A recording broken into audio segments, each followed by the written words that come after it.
வணக்கம். இன்னைக்கு ஒரு தரமான சம்பவங்களை திமுக சட்டசபையில் பண்ணியிருக்கு அப்படின்னு தெரியுது. எதிர்க்கட்சி தலைவர் உதயநிதி ஸ்டாலின் எடுத்தோடனே பேசிட்டாரு. கார் கொடுக்குறேன்னு சொல்றீங்க, எங்களுக்கு வேணாங்க. 59 எம்எல்ஏக்கள் இருக்கோம். எங்கள் திமுகவை பொறுத்த வரைக்கும் எங்களுக்கு கார் வேணாம். எங்கள் தலைவர் கார் வாங்க வேணாம்னு சொல்லிட்டாரு. ஏன்னா தமிழ்நாடு அரசே இவர் முதலமைச்சராக விஜய் வந்தோடனே என்ன சொன்னார், கஜனாவை காலி பண்ணி வச்சுட்டு போயிட்டீங்க, ஏகப்பட்ட கடன் இருக்கு, இனிமேல் நம்ம அந்த பொருளாதாரத்தில் மீண்டு வரணும்னா நமக்கு இந்த மாதிரி எல்லாம் தேவையில்லை, காரெல்லாம் தேவையில்லை நம்ம சட்டமன்ற உறுப்பினருக்கு அப்படின்னு சொல்லிட்டாரு. இதை எதிர்கட்சி தலைவரும் சொல்லிட்டாரு. உதயநிதி சொன்னோடனே இங்கே ஒருத்தருக்கு உதயநிதி என்ன பேசினாலும் அவருக்கு எதிர்த்து ஒரு பதில் சொல்லக்கூடிய ஒரு நபர்னா இவர் தான், ஆதவர்ஜுனா தான். அவர் டக்குன்னு எந்திரிச்சாரு. இது மாதிரி என்ன செய்ய முடியும்? அவருக்கு இப்போ 3 வீடு இருக்கு, 4-5 வீடு இருக்கு, அவர் வச்சிருக்கிறாரு. அதனால வச்சிருக்கிறாருங்கிறதுக்காக நம்ம எதிர்கட்சி தலைவர் அப்படிங்கிற முறையில் எங்களுக்கு பங்களா ஒதுக்குங்க அப்படின்னு கேட்குறாரு. ஆனால் அது கேட்குறவருக்கு கொடுத்து தானே ஆகணும், நாங்கள் கொடுத்துட்டோம் அப்படின்னு சொல்கிறார். எதிர்கட்சி தலைவர் அப்படின்னா ஒரு அமைச்சருக்கு ஈக்குவலானவர். அவருக்கு எதிர்கட்சி தலைவருக்கு புரோட்டோக்கால் அதுதான்.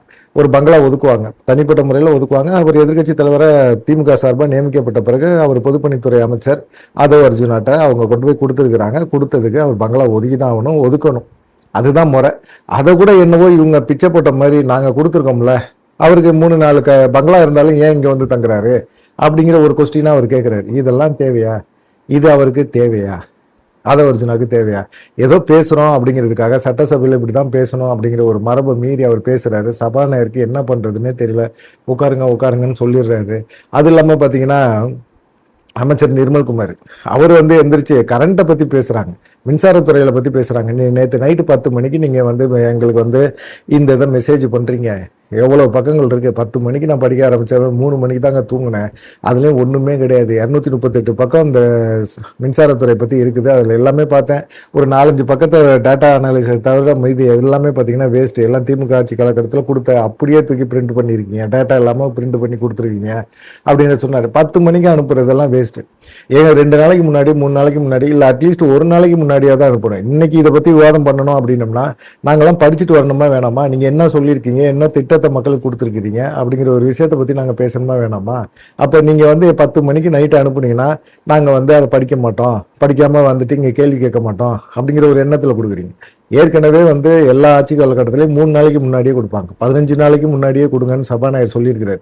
ஆனால் அதெல்லாம் கொடுக்கல. 2 நாளைக்கு முன்னாடி கொடுங்கன்னு சொன்னாலும் அதுவும் கொடுக்கல.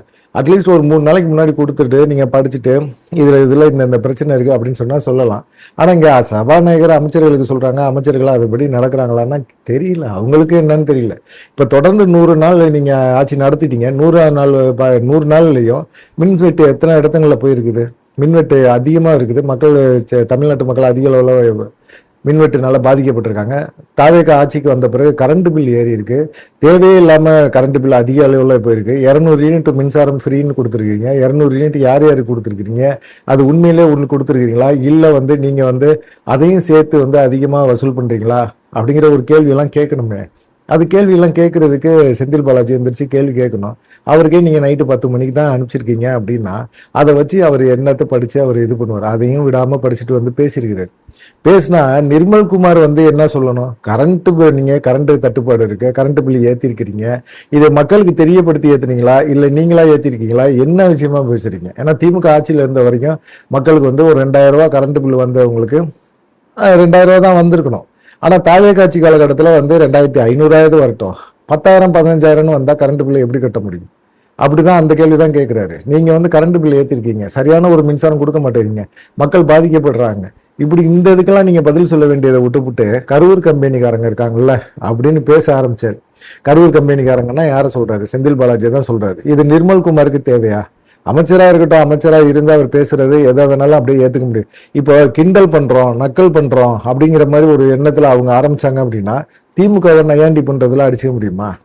அடிச்சுக்கவே முடியாது. இப்போ அவர் கரூர் கம்பெனி அப்படின்னு சொன்னோன்னே சபாநாயகருக்கு ஒரு மாதிரி ஆயிடுச்சு. என்ன இது இப்படி அமைச்சர்கள்லாம் இப்படி பேச ஆரம்பித்தா அவங்க எதிர்த்தரப்பு தெரியும், திமுக பற்றி ஜே பிரபாகருக்கு தெரியும், சபாநாயகருக்கு தெரியும், அவருக்கு தெரியும்ல திமுக பதிலடி எப்படி கொடுப்பாங்க, எவ்வளோ வேகமாக கொடுப்பாங்க அப்படின்னு சொல்லிட்டு உடனே எதிர்கட்சி தலைவர் எந்திரிச்சார், உதயநிதி எந்திரிச்சு அவர் அவர் தரப்பில் ஒரு பதில் சொல்கிறார். என்ன பதில் சொல்கிறாரு அப்படின்னா, சங்கி அமைச்சர் மின்சாரத்துறை அமைச்சர் அப்படின்னு சொல்லி ஆரம்பித்தார்.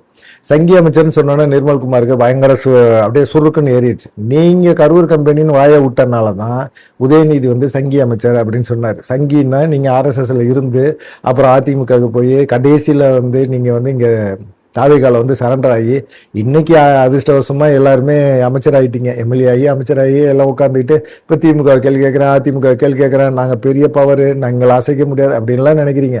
நீங்கள் பண்ணுற ஒவ்வொரு விஷயமும் மக்களுக்கு போகுது. நீங்கள் லைவ்ல தான் கொடுத்துட்டு இருக்கீங்க, மக்கள் பார்த்துக்கிட்டு தான் இருக்கிறாங்க. அதுலேயும் புஷ்லி ஆனந்த் எந்திரிச்சு ஒரு விஷயத்த சொல்கிறாரு பாருங்க, கொடுமையாக இருக்குது. நேற்று நைட்டு 70 வயசில் ஒருத்தர் வந்து பார்க்குறாராம், இப்போ சீரியல்லாம் பார்க்குறதே இல்லையா. அவரும் சரி, அவங்க குடும்பத்தில் இருக்கவங்களும் சரி, அவங்க பேர பிள்ளைங்களாம் சரி, சீரியல்லாம் பார்க்குறீங்களா? சட்டசபையில் என்ன நடக்குது அப்படிங்கிற ஒரு விஷயத்த தான் பார்க்குறாங்க. பார்க்கணும், அவங்கெல்லாம் பார்க்கணும், நல்லா பார்க்கணும், நல்லா தெரிஞ்சுக்கணும். சட்டசபையில் நீங்கள் என்ன பேசுறீங்க, உங்கள் முதலமைச்சர் என்ன பதில் பேசுறாரு? சினிமாவை பார்த்து தானே நீங்களாம் அவருக்கு ஓட்டு போட்டீங்க, சினிமாவில் பேசின டைலாக்கு தானே ஓட்டு போட்டீங்க. திமுக கேட்குற ஒவ்வொரு விஷயத்தையும் நீங்கள் பதில் சொல்லணுமா வேணாமா? இப்போ ரேஷன் அரிசி வாங்குறாங்க, ரேஷன் அரிசி வாங்கி அது வேஸ்ட்டாக என்ன செய்கிறாங்க, ஆடு மாடுக்கு போடுறாங்க அப்படின்னு அமைச்சர் செங்கோட்டையன் பேசுகிறாரு. ரேஷன் அரிசி வாங்கினாலும் ரேஷன் அரிசி ஃப்ரீயாக கொடுக்குறாங்க, இலவசமாக கொடுக்குறாங்க அப்படிங்கிற ஒரு காரணத்துக்காக அதை ஆடு மாட்டுக்கு போடுறாங்க அப்படின்னு சொல்கிறாங்கல்ல. ஆடு மாடும் ஒரு ஜீவன் தானே, உயிர் தானே, அதுக்கும் சாப்பிட்றதுக்கு ஏதோ ஒன்று கொடுக்குறாங்கல்ல, மக்கள் வாங்கிட்டு போய் அதை போடுறாங்கல்ல, அதை நினச்சி சந்தோஷப்பட்டுக்க வேண்டியது தானே. அதை விட்டுட்டு எப்படி நீங்கள் வந்து இப்படியெல்லாம் பேசலாம் அப்படிங்கிற மாதிரி கேள்வியெல்லாம் இப்போ சமூக வலைத்தளங்களே எல்லாருமே கேட்க ஆரம்பிச்சிட்டாங்க. சரி, இப்போ இந்த சங்கி அமைச்சர் நிர்மல்குமாருக்கு சங்கி அமைச்சர்னு உதயநிதி கொடுத்தாங்கல்ல, உடனே அவரை வந்து எப்படியாவது நோஸ் கட் பண்ணணும், உதயநிதி எப்படியாவது நோஸ் கட் பண்ணி விடணும், நம்மளை பார்த்து சங்கி அமைச்சர்னு சொல்லிட்டாரு அப்படிங்கிற ஒரு கோபம் அவருக்கு வந்து இயல்பாக வர்றது தானே, வந்துருச்சு. அவர் உடனே என்ன செஞ்சிடாரு, உங்களை பாத்ரூமில் 3 மணி நேரம் உட்காந்துருந்தாரு அப்படிங்கிற மாதிரி சொன்னார். எதுக்காக? இந்த திரிசாவை பற்றி, இந்த காவிரி விவசாயிகளுக்காக ஒரு போராட்டம் நடத்தி அதில் திரிசாவை பற்றி பேசி அதுக்காக காவல்துறையினர் போனவங்க 3 மணி நேரம் அவர் பாத்ரூமில் உட்காந்துருப்பாரா?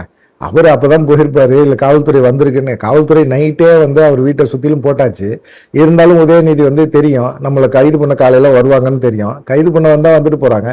திமுகவை பொறுத்த வரைக்கும் கைது அப்படிங்கிற விஷயத்துல எல்லாம் பெருசாக அழட்டிக்கலாம் மாட்டாங்க அவங்க. அதுவும் உதயநிதி ஸ்டாலின்லாம் அழட்டிக்கவே மாட்டார். கைதுனா தான் சந்தோஷமா இருப்பார். இப்போ கைது பண்ணுறீங்க அப்படின்னு சொன்னால் சந்தோஷமா வரவேற்று ஏற்றுட்டு போனால் தான் திமுகவோட மதிப்பு மரியாதை இருக்கும். அதனால வந்து அவர் கைதெல்லாம் பெருசாக எடுத்துக்க மாட்டார். ஆனால் இவர் என்ன சொல்கிறாரு, நீங்கள் காவல்துறையை பார்த்தோன்னா, போலீஸை பார்த்தோன்னா பயந்துட்டு 3 மணி நேரம் பாத்ரூமில் உட்காந்துருந்தீங்க அப்படின்னு அவர் சொன்னார். இது உதயநிதி இதில் வந்து ரொம்ப அப்செட் ஆயிடுவார், இப்படி ஒரு வார்த்தையை விட்டா. இந்த வார்த்தையை கேட்கும்போது முதலமைச்சர் விஜய்க்கு ரொம்ப சந்தோஷமா இருக்கும். இந்த மாதிரி தற்புகழ்ச்சி பண்றாங்கல்ல அமைச்சர்கள், இவங்கள்ட்ட தான் ரொம்ப ஜாக்கிரதையா இருக்கணும். முதலமைச்சர் ஜாக்கிரதையா இருக்கணும். இவர் வந்து இப்படி பேசின உடனே அடிச்சாரு ஒரு அடி. சரி, இப்போ யார் வந்து யார் பாத்ரூமில் எவ்வளோ மணி நேரம் உட்காந்துருக்காங்க அப்படிங்கிறதெல்லாம் பார்க்குறதுக்குன்னே உங்கள் இதில் தாவே கலவர் அமைச்சர் போட்டிருக்கீங்களா அப்படிங்கிற கேள்வியை சபாநாயகர்கிட்ட கேட்டார். இதை விட அசிங்கம் என்ன இருக்குது? ஆமாம், ஒவ்வொருத்தங்களும் இவ்வளோ நேரம் பாத்ரூமில் உட்காந்துருக்காங்க, இவ்வளோ நேரம் இது பண்ணிட்டு இருக்காங்க, என்னென்ன வேலை பார்க்குறாங்க அப்படின்னு சொல்ல முடியுமா? அப்படி ஒரு கேள்வியை அப்படி கேட்டு வச்சிருக்கிறாரு இவர். உதயநிதி கேட்டு வச்சோன்னே என்ன பேசுறதுன்னே தெரியல, என்ன பண்ணுறதுன்னே தெரியல. நிர்மல்குமாருக்கு உட்காருங்கன்ட்டார். அமைச்சரை உட்காருங்க அப்படின்ட்டாரு சபாநாயகர். இங்கிட்டு உதயநிதி உட்காந்துட்டாரு. இப்படி ஒரு பஞ்சாயத்து. கார் வேணான்னு சொல்லிட்டாங்க. சரி, அப்புறமா இப்போ வந்து என்னன்னு கேட்டிங்கன்னா, ஆதவர்ஜுனா இருக்கார்ல, உதயநிதிக்கு மட்டும் 3 வீடு இருக்கு. அப்புறம் அரசு பங்களா வேணும்னா அது புரோட்டோக்கால். நீங்க எதிர்கட்சி தலைவர்னா கொடுத்துதான் ஆகணும். முதலமைச்சருக்கு கொடுக்குறீங்கல்ல, அதே போல வந்து எதிர்கட்சி தலைவருக்கு கொடுத்துதான் ஆகணும். அது புரோட்டோக்கால். நீங்க ஏன் அது தெரியாம பேசுறீங்கன்னே தெரியல. சரி, நாங்க வந்து தாவேக்கால இருக்கிற எம்எல்ஏக்களும் சரி, நாங்கெல்லாம் வந்து கார் வாங்க போறது இல்லை, கார் வச்சிருக்கிறவங்க நாங்க யாரும் கார் கேட்க போறது இல்லை அப்படின்னு வந்துட்டாங்க. இப்ப திமுக கார் வேணான்னு சொன்ன உடனே இப்ப தாவேக்கால கார் வச்சிருக்க எம்எல்ஏக்கள் எல்லாமே இப்போ வேணான்னு சொல்றாங்க. அது இல்லாம பாத்தீங்கன்னா, இப்ப ஸ்டாலின் வந்து தேர்தலில் பிரமாண பத்திரத்துல என்கிட்ட 10,000 ரூபா தான் இருக்குன்னு சொல்றாரு. அவர் போய் சொல்லியிருக்காரு, அதெல்லாம் உண்மைதான், அவர் பேர்ல கார் இல்லை. சரி, இதெல்லாம் ஏத்துக்கலாம். அதே போல தாவேக்கால வந்து நிறைய பேர் கார் இல்லாதவங்க கூட சொந்தமா கார் இருக்கு அப்படின்னு சொல்லி கூட அவங்க தேர்தல் பிரமாண பத்திரம் சொல்லி போட்டிருப்பாங்க அப்படிங்கிற மாதிரி ஒரு விஷயத்தை சொல்றாரு. அப்படின்னா என்ன அர்த்தம்? அவங்க தாவேக்காரங்க பொய் சொல்லியிருக்காங்க அப்படின்னு அர்த்தம். சொந்த கட்சிக்காரங்களே இப்போ சூனியா வச்ச கதையா வந்து ஆதவர்ஜுனா பேச ஆரம்பிச்சிட்டாரு. இப்படி வந்து அவர் சொல்றாரு, பங்களா இல்லை, கார் இல்லை. அது இல்லாமல் விசிகால வந்து ஒரு தோழர் வந்து இப்படி கேட்டாரு, கார் இல்லைன்னு கேட்டாரு. அவர் கார் இல்லைன்னா கார் இல்லைன்னு சொல்றாரு, அவர் காரை வாங்கி கொடுங்க. அதோட விட்டுட்டு இப்போ சிபிஐயில் இருக்கிற மாரியப்பண்ண இருக்காரு, அவருக்கு வந்து கார் இல்லை அப்படின்னோன்னா அவர் எந்திரிச்சு இங்கே பாருங்க, கார் எனக்கு வேணாம், தேவையில்லை. காரு கேட்குறவங்களுக்கு நீங்கள் காரை கொடுங்க, எனக்கு தேவையில்லை, நான் வந்து கார் கேட்கல உங்கள்கிட்ட அப்படிங்கிற மாதிரி ஒரு விஷயத்தை அவர் பதிவு பண்ணார். இது ஆதவ அர்ஜுனாவுக்கு ரொம்ப அசிங்கமாக போச்சு. என்னடா இது எல்லா பக்கத்துமே ரவுண்டு கட்டி நம்மளை வந்து மூக்கடைச்சிட்டு இருக்காங்களே அப்படிங்கிற மாதிரி ஒரு கேள்வி ஆகிப்போச்சு. ஆனால் ஆதவ அர்ஜுனா எவ்வளவு மூக்கடப்பட்டாலும் நம்ம முதலமைச்சர் விஜய்கிட்ட வந்து ஒரு நல்ல பேர் வாங்கணும் அப்படிங்கிற ஒரு எண்ணம் மட்டுமே அவருக்கு இருக்குது. அதுக்காக ஏதோ பேசணும்னு சொல்லி அப்படியே மூச்சு வாங்க பேசிகிட்டு இருக்கிறார். அதெல்லாம் ஏற்றுக்க முடியாது அப்படிங்கிற மாதிரி ஒரு சூழ்நிலை இருக்குது. சரி, இதெல்லாம் ஒரு சைடு போயிட்டு இருக்கணும். இன்னைக்கு சட்டசபையில் இப்படிலாம் அமளி தும்மலி எல்லாமே நடந்து போச்சு. இதில் வந்து நிர்மல்குமாருக்கும் சரி, ஆதவ அர்ஜுனாவும் சரி, இவங்கெல்லாம் வந்து மூக்கடப்பட்டாங்க. நம்ம துறை ரீதியாக ஒரு விஷயம் சம்மந்தமாக பேசுகிறோம் அப்படின்னம்னா, இன்னைக்கு மின்சாரத்துறை இது சம்மந்தமாக செந்தில் பாலாஜி சில கேள்விகளை எழுப்பியிருக்காரு. அதுக்கு பதில் சொல்ல வேண்டிய அமைச்சர் நிர்மல்குமார் அதுக்கு பதில் சொல்லாமல் தேவையில்லாத பேச்சை பேசுகிறாரு அப்படிங்கிற ஒரு கொஸ்டின் தான். நீங்கள் வந்து எல்லாமே பார்த்தீங்களா அப்படின்னு சொல்லி கண்டென்ட் கிரியேட்டுக்காக நீங்கள் பண்ணுறீங்க. இந்த வேலையை போட்டுருங்க. கண்டென்ட் கிரியேட்டு இதெல்லாம் லைவில் விட்டுருக்கீங்களா, மக்கள் பார்க்குறாங்க. அது இல்லாமல் பள்ளிக்கல்வித்துறை அமைச்சர் ராஜ்மோகன் எந்திரிச்சு அவர் பேசும்போது, நீங்கள் ஏன் உங்கள் திமுக ஆட்சியில் நேரலை விடலை அப்படின்னு கேட்டார். நேரலை திமுக ஆட்சியில் தான் விட்டாங்க அப்படின்னு உதயநிதி அதை பதிவு பண்ணுறாரு. நேரலை திமுக ஆட்சி காலகட்டத்திலாம் விடப்பட்டது. அப்போ வந்து பார்த்தீங்கன்னா கேள்வி நேரம் மட்டுமே நேரலையில் விட்டாங்க, மீதி இதெல்லாம் விடலை. ஏன்னா நீங்கள் இப்போ இன்னைக்கு சபாநாயகர் இன்னைக்கு எவ்வளோ விஷயங்களை வந்து அவைக்குறிப்பிலேருந்து நீக்கிறேன்னு அமைச்சர்கள் பேசுகிறதெல்லாம் அவைக்குறிப்பிலேருந்து நீக்கிக்கிட்டே இருக்கிறீங்க.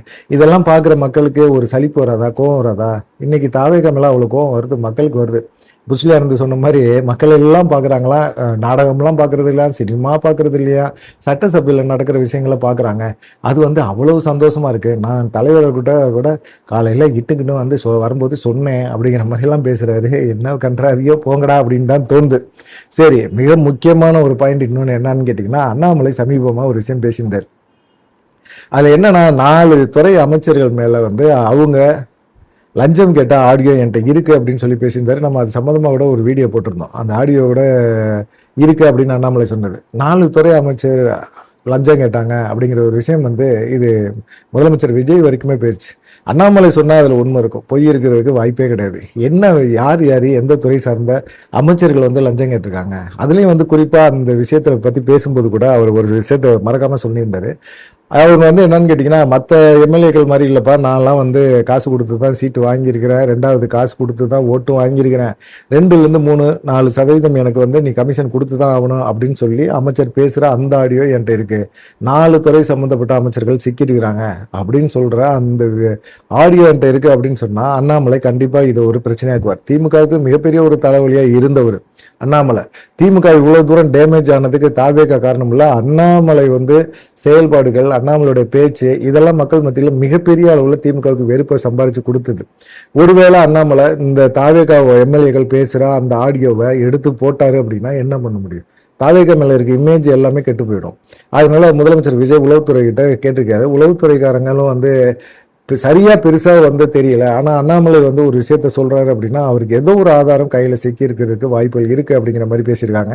அண்ணாமலையும் வந்து இப்படி பேசியிருக்காங்க. அண்ணாமலை கையில் இருக்கிற ஆதாரம் என்ன அப்படிங்கிறது எனக்கு வந்தாகணும் அப்படின்னு சொல்லி முதலமைச்சர் வேற பயங்கர டென்ஷனாக இருக்குதாரு அப்படிங்கிற மாதிரி ஒரு கேள்வி இருக்கு.